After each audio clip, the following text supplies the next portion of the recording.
So now we have all arrived here and we are going to start this pilgrimage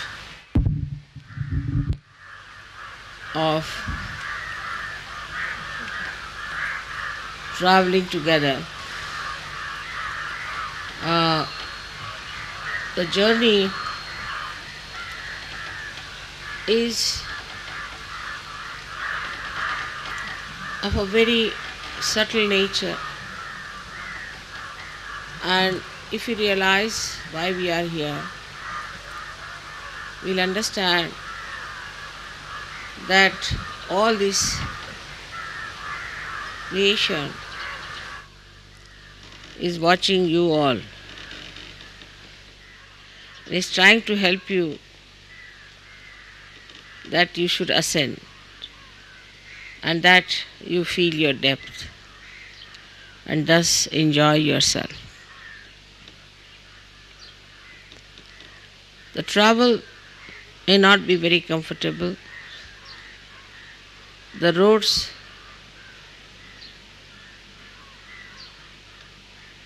are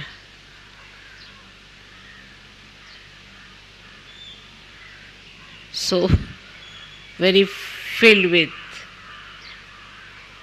speed breakers and all kinds of obstructions.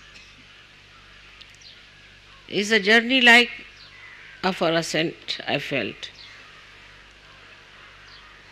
That our speed has to be brought down. In the West, we have become very speedy, no doubt. And to bring down this speed, we have to use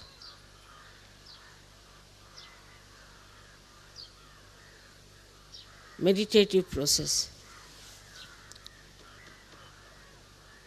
that we feel our peace within ourselves.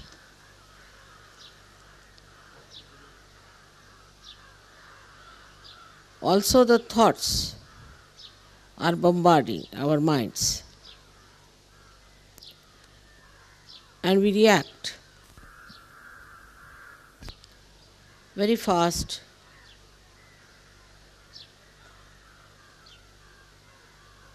to others and to these thoughts. So one has to be aware, one has to be knowing what is happening within yourself.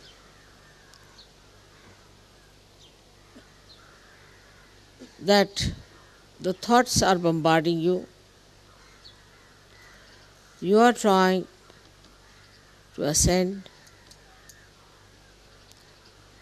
and you find it very difficult to get rid of the thoughts.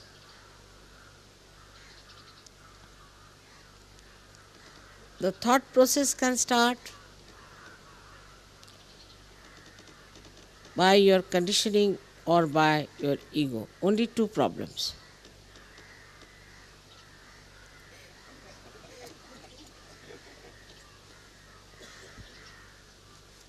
And you are the one who is under the challenge.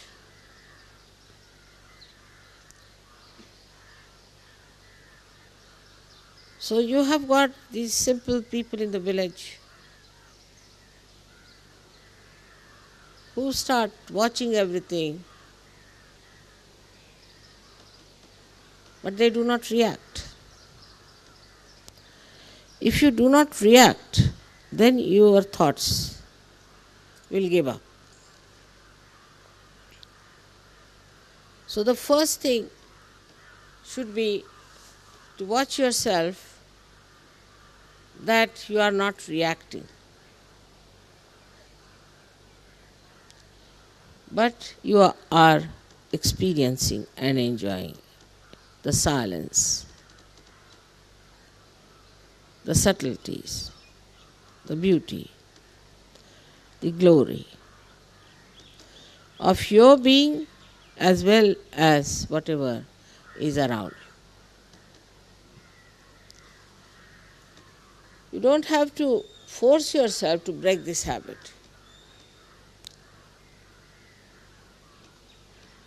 But just to be on the watch out. It's not necessary to talk too much about it also.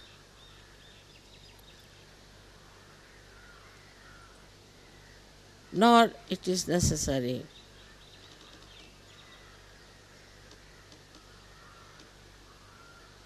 to think about anything. Because supposing you see a tree, so it's a tree only. What are we going to think about it? And whatever we may think about it, it's going to be the tree. So there's no harm in appearing a little bit stupid, doesn't matter.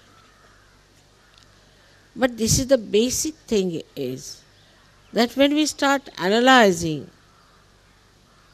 we are breaking our own nerves and poisoning our own mind and brain. So to watch something without analysis, without thinking about it, is reality.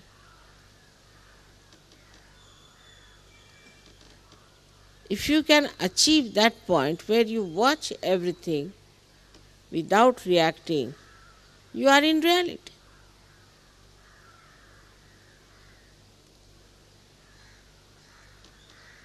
And then only the penetration into the subtleties of your surroundings, of your relationships, your friendships, the whole universe dawns upon you.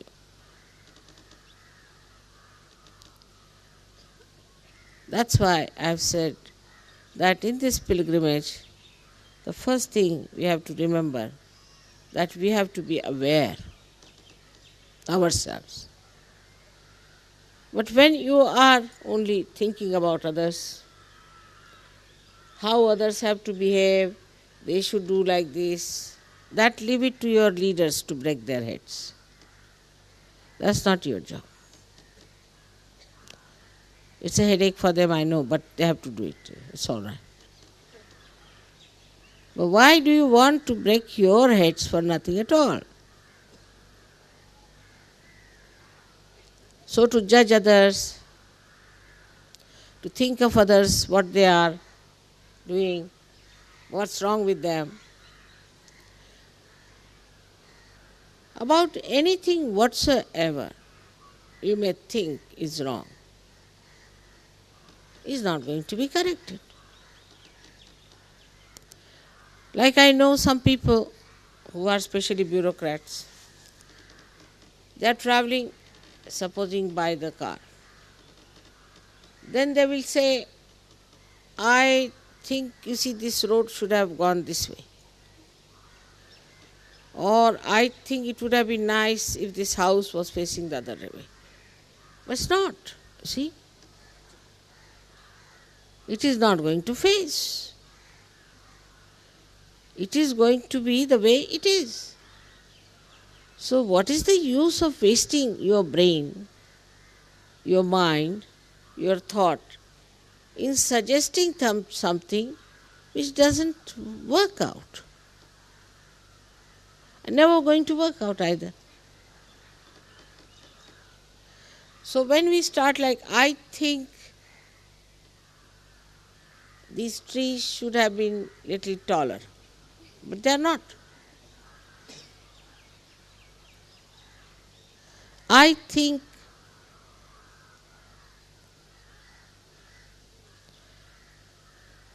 that the crows should stop their noise. They will not. So just accept it. Acceptance is the way we are going to enjoy.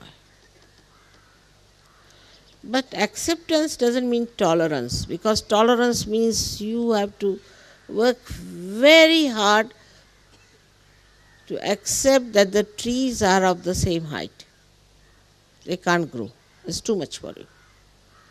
When you say I have to tolerate it, you see, because my mind doesn't accept.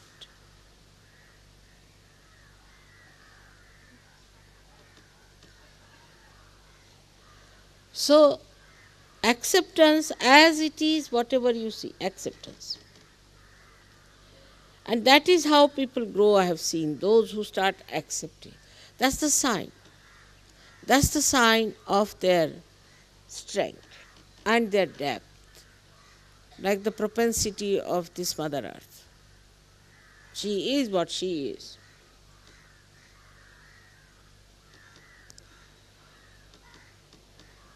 And she bears whatever is there.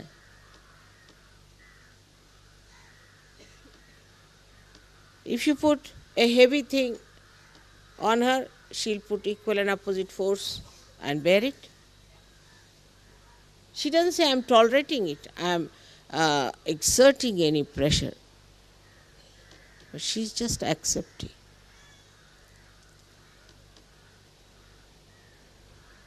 So the witnessing and awareness develops when we start just accepting things as they are.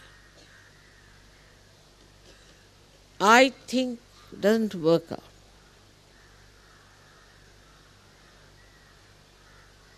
I think it would have been better like this, doesn't work out.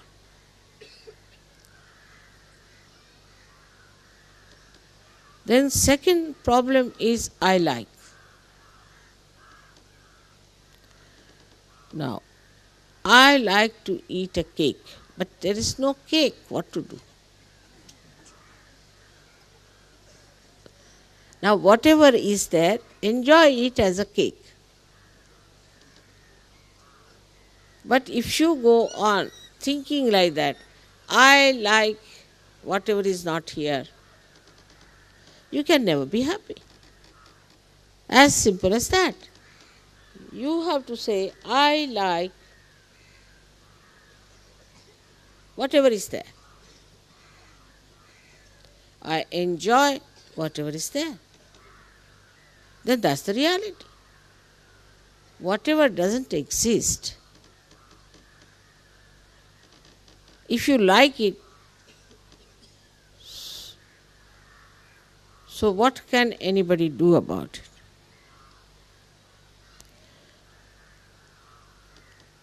it? It works out in so many ways, in so many facets in life, that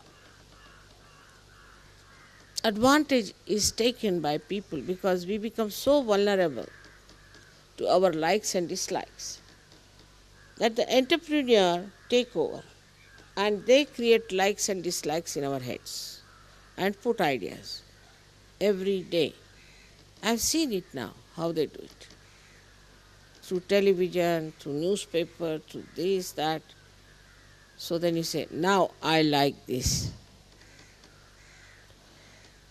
But from where this liking has come is the conditioning which is put into your head.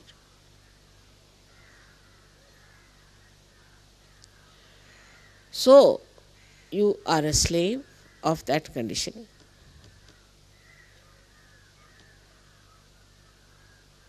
I only like roses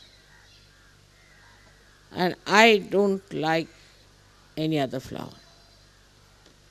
Well, why? Why you don't like any other flower?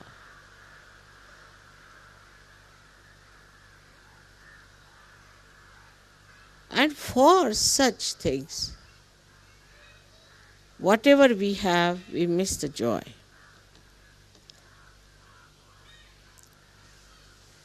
So the second part should be that enjoy everything.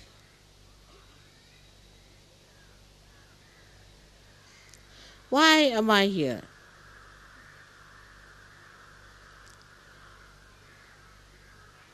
It's not a very comfortable place by any chance. So why am I here?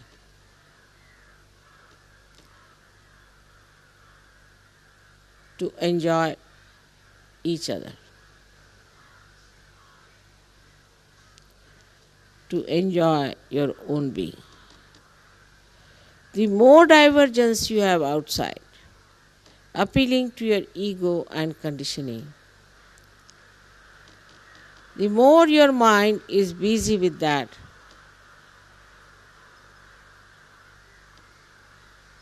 then you cannot enjoy anything. So come to the other conditioning, which is very subtle. That I am an Englishman, or I am an American, or maybe even I am from Derbyshire, and then I am from another shire. And then better form a group. The grouping starts. In a subtle way, it is a kind of an insecurity.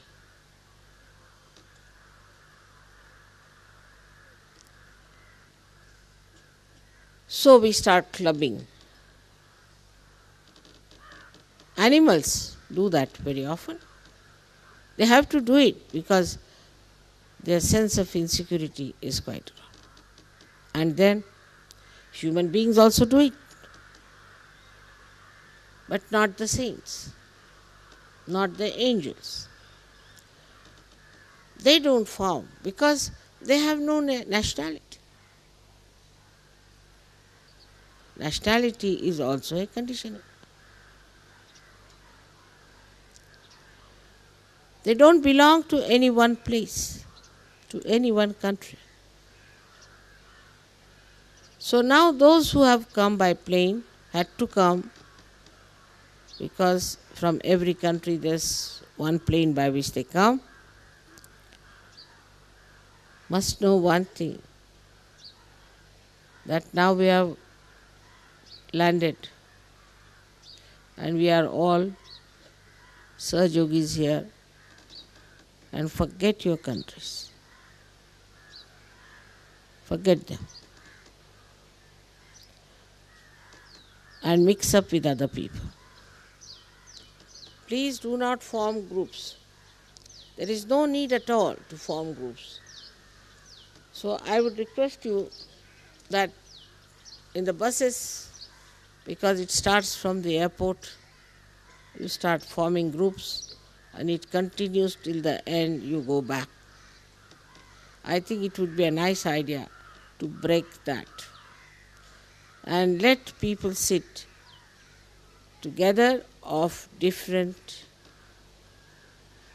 countries and different nationalities and talk to each other, try to know about each other, try to find out about each other, not just what you know from the newspaper, but the different problems of Sahaja Yoga. What are the problems of Sahaja Yoga in a particular country? What happens in a particular country? The worst of all is the conditioning of reading also.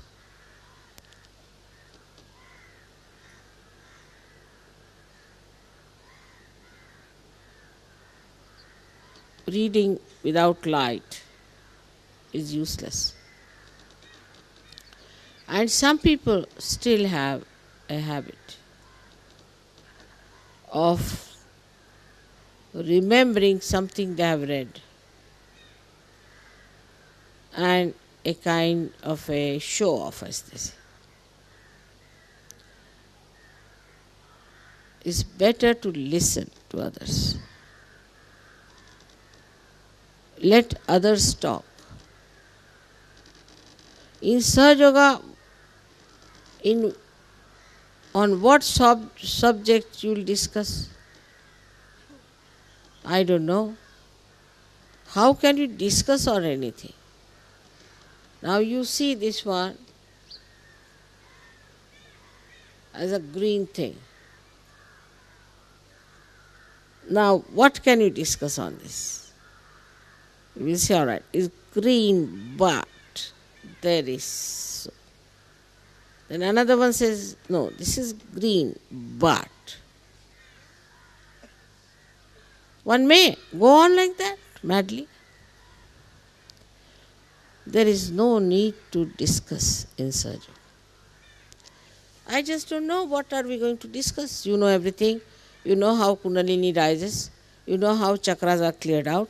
You know how you get realization. You all know who catches what, and you know that how it affects.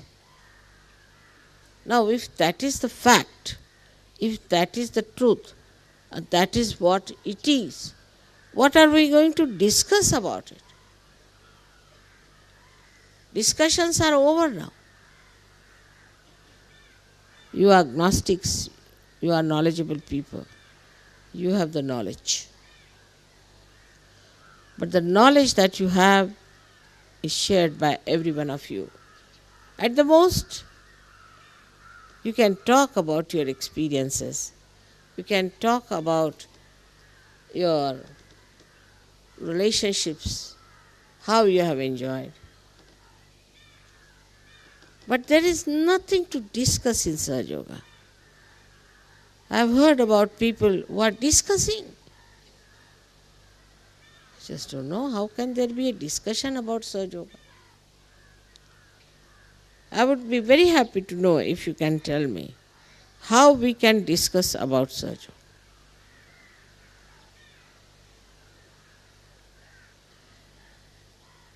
So, we have to remember that whatever we talk, we should talk about our experiences, about our enjoyments, our happiness, everything.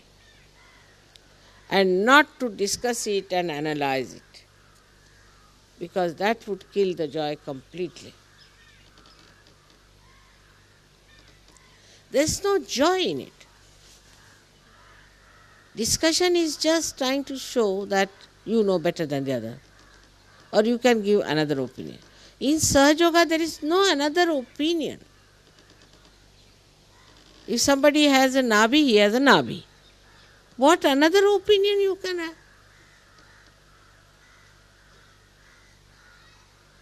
So, then we finish with different kinds of arguments and discussions and things. Maybe somebody goes off the track, maybe.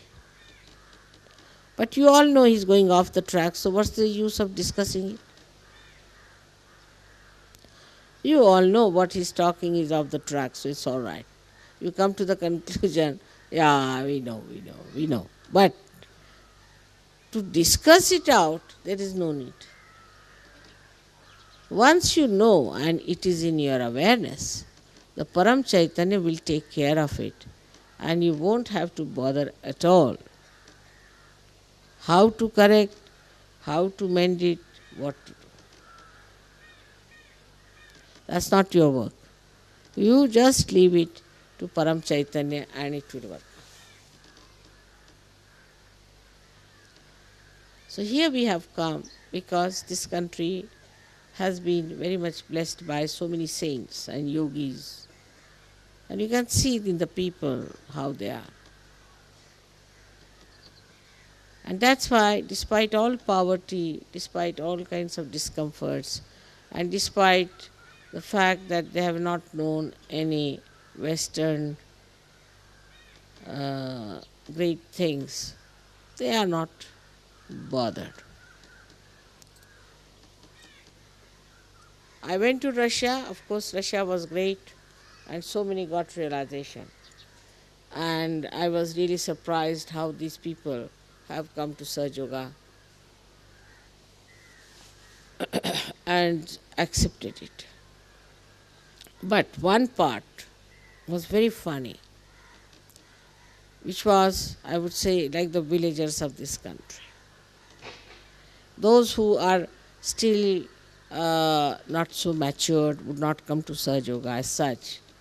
But the difference of their character was really remarkable, because you are going by a taxi.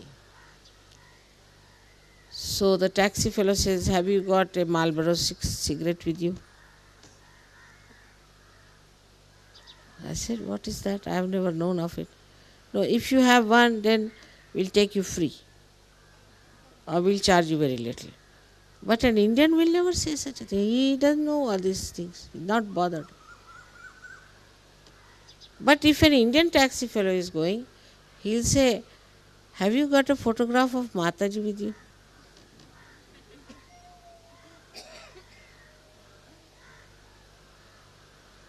That's a big difference.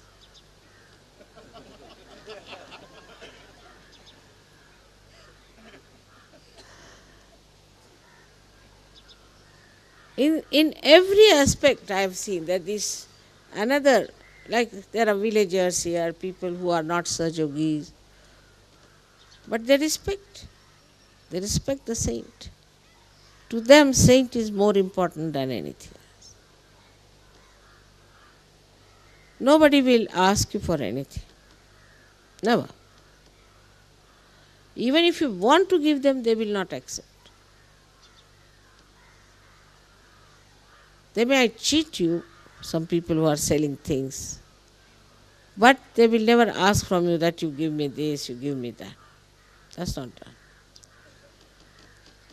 So basically I think there is a difference which we should understand.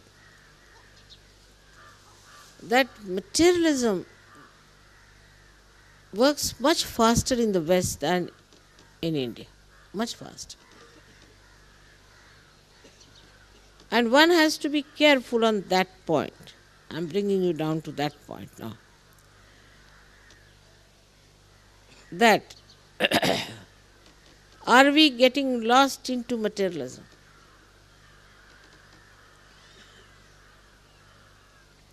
Of course, you know, I am a great shopper. I have to go on shopping. And I shop for all of you. And I have been shopping, no doubt.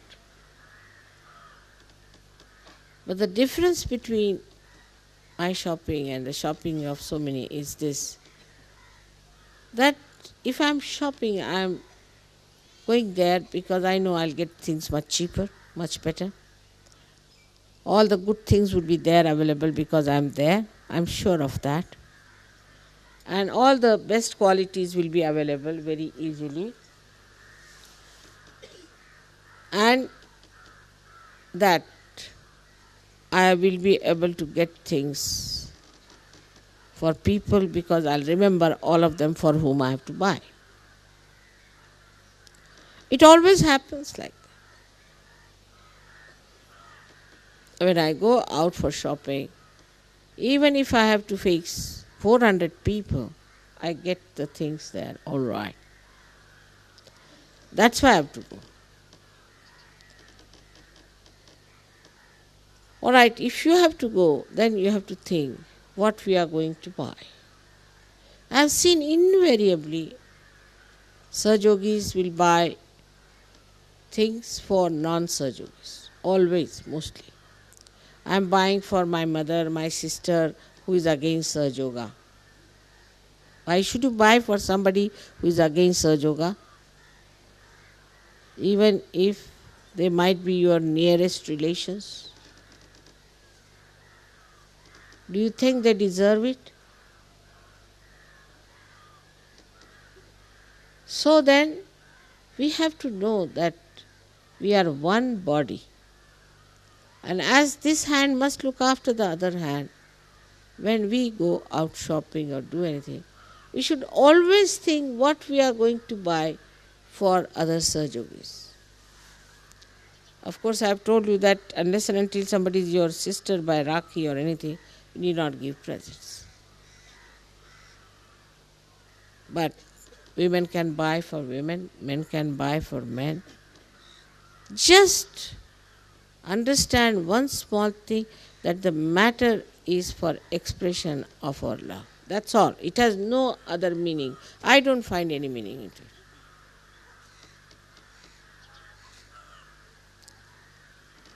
So instead of buying for, when people travel from here, they go as traders. I've seen. Of course, you come as traders also, but that's something dharmic. But when you go from here, you go as traders. And for whom are you buying? Your relationships are no more with anybody else but Sahajogis. And only Sahajogis.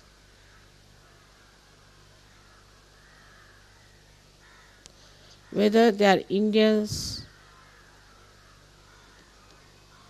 English, Chinese, Swiss, French, Spanish, Germans, anything they may think to be, they are Sahajogis. And they are born in the land which we call as the kingdom of God. So please be careful on this point. Today being the first day, I wanted to explain to you everything in such a manner that you remember that we are on a pilgrimage. And all of us should be able to grow our awareness. If you cannot grow your awareness, it is useless.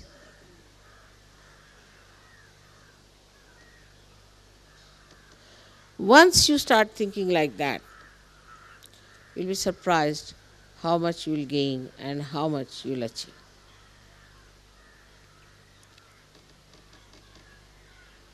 There are no do's and don'ts in Sahaja Yoga, really.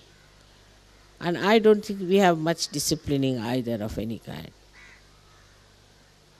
But it is Sahaja Yoga which some or other disciplines you.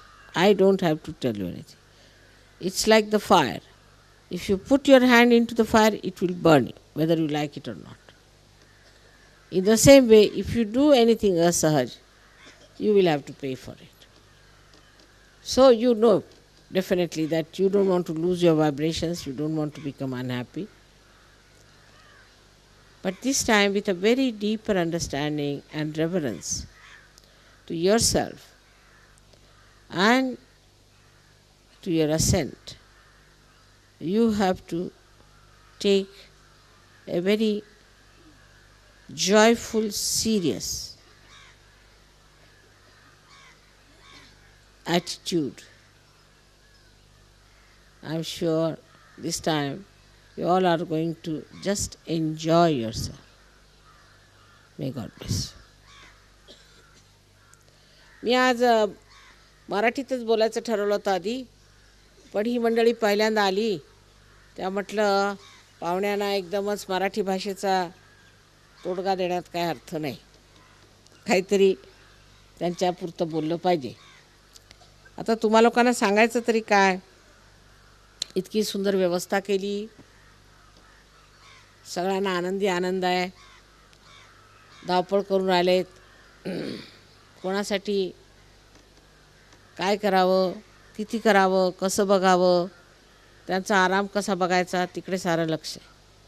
तुम्हाला मी आणखीन काय सांगावं, हे सांगायचं की तुमच्या आनंदाला